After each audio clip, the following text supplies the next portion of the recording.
GTN media network નવા રંગરૂપ સાથે। નમસ્કાર, આપ જોઈ રહ્યા છો જીટીએન ન્યૂઝ। તારીખ 22/2/2024 ગુરુવારને રોજ દાહોદના ગોદી રોડ વિસ્તારની કિસાન પ્લાસ્ટિક ખાતે રાજમિસ્ત્રી તરીકેની પરીક્ષા પાસ કરી ચૂકેલા સર્ટિફિકેટ એનાયત કરવા માટે આવ્યા હતા। તો દાહોદના ગોદી રોડ ખાતે આવેલ કિસાન પ્લાસ્ટિક ખાતે રાજમિસ્ત્રીઓની તાલીમ લેવામાં આવી હતી।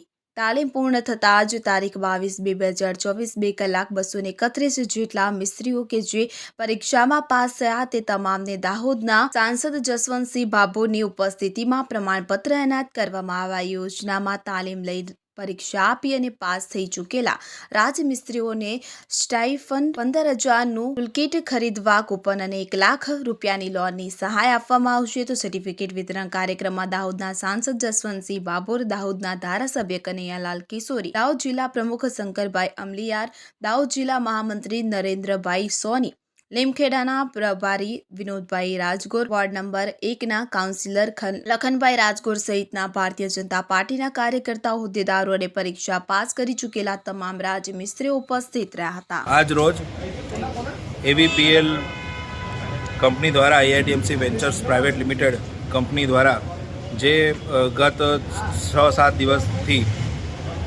પ્રધાનમંત્રી વિશ્વકર્મા યોજના અંતર્ગત જે રાજમિસ્ત્રીઓની તાલીમ કરવામાં અહીં તાલીમ યોજવામાં આવી હતી તે તાલીમ પૂર્ણ થતાં આજે દાહોદના સાંસદ શ્રી જસવંતસિંહ ભાભોર સાહેબ, દાહોદના ધારાસભ્ય કનૈયાલાલ કિશોરીજી, દાહોદ જિલ્લા ભાજપાના પ્રમુખ શંકરભાઈ અમલીયારજી તથા ગાંધીનગરથી જે એનએસડીસીના મુખ્ય અધિકારી શ્રી આવ્યા છે રાકેશજી, આકાશજી તથા અન્ય મહાનુભાવોની ઉપસ્થિતિમાં 231 જેટલા લાભાર્થીઓને આજે સર્ટિફિકેટ એનાયત કરવામાં આવ્યું છે।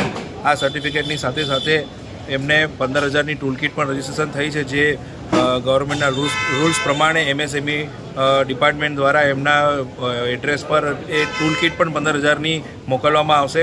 અહીંયા ઉપસ્થિત ઘણા બધા એવા લાભાર્થીઓ હતા જેને તાલીમ જસ્ટ 2 દિવસ પહેલાં જ પૂર્ણ થઈ છે, પણ લગભગ 50%થી વધુ લાભાર્થીઓના ખાતામાં જે સ્ટાઇફન્ડ આવવાનું હતું 3,000 રૂપિયા એ સ્ટાઇફન્ડ પણ આવી ગયું છે।